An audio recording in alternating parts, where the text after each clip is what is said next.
Hey there, this is Tybee. I'm back to show you how I make my beef bone broth.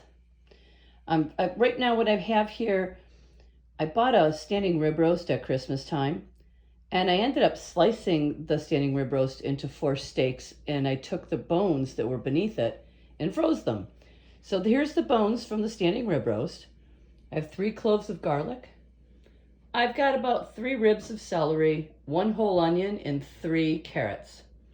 And what I'm going to do with these right now is put them in my Dutch oven. And I'm going to put them in there, and I'm going to put the whole thing in the oven. And I'm going to let it all roast for about 45 minutes. Seriously, just let it roast in the oven. And then I'm going to pull it out, and I'm going to add a bunch of water to it and some dried thyme and some more garlic and some seasonings. And I'm going to let it boil on the stove for probably about 6 hours. So here's where we're at right now. I'll be back. Guys, I just came back for a second because I said I'm going to let it boil on the stove for 6 hours, and I mean simmer. I don't want it to boil. It'll be a simmer, a slow, steady simmer for about 6 hours. But I'll be back and show you when I'm doing that. Okay, here we are. I've got the ribs in the pot with carrots, celery, onions, and garlic. And I'm going to put this in the oven uncovered, and I'm just going to let it roast for about 45 minutes at 450 degrees. And then I'm going to pull it out, and we'll be back. Okay, I just want to show you, we're about 30 minutes in, and I just want to make sure that nothing sticks. So I open the oven, and I'm stirring stuff around. And you see all the brown stuff on the bottom? That's going to be awesome because we're going to deglaze that.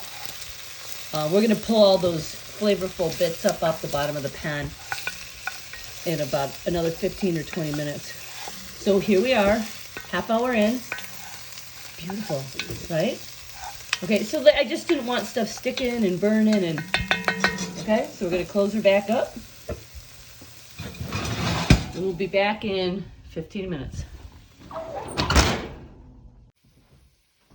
Okay guys, so this is all set to come out of the oven, and I stirred everything around again just to make sure that nothing is burning.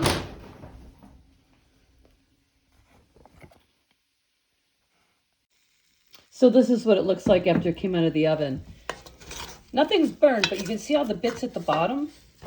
This is awesome. So what I'm going to do now is I'm going to put I'm actually going to use some dry vermouth. A lot of people would use a red wine here, but dry vermouth is just a really concentrated white wine. So this is what I'm going to use, and I'm a white wine lover. So I'm going to turn my heat on to about a medium right now. And I'm just going to pull up all those bits from the bottom, and I'm going to leave it, that meat and the bone right in the middle. I just don't want it to be too high. I'm just, like I said, just stir it around and pull up the bits from the bottom. I'm going to do this for a minute or two. And after I get all those bits up from the bottom, I'm going to put probably about 7 or 8 cups of water in here. And then we're going to just let it simmer for a very long time. So, okay, here's where we're at again. I'll be back.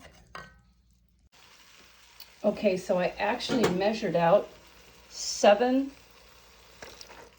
cups of water. So this is 7 cups of water going in. Look, it's just enough to come over the top of the bones. Just enough. And you know, after a long time of simmering, it's probably going to reduce a little bit, and I may add some more water. I'll show you that if I do. So here's what, again, this is where we're at. I'm just still scraping stuff up from the bottom. That is huge flavor. They call that fond, F-O-N-D. That's the flavor bits that adhere to the bottom of the pan, and you want to scrape them all up. You don't want to get rid of that, unless you burn it. If you burn it, then it's all going to taste like it's burned. So please don't burn it. Okay, so here's where we're at.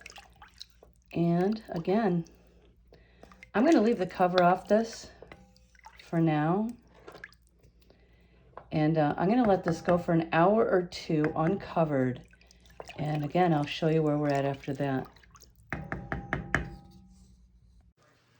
Hey, so I'm back. This has been going for about an hour.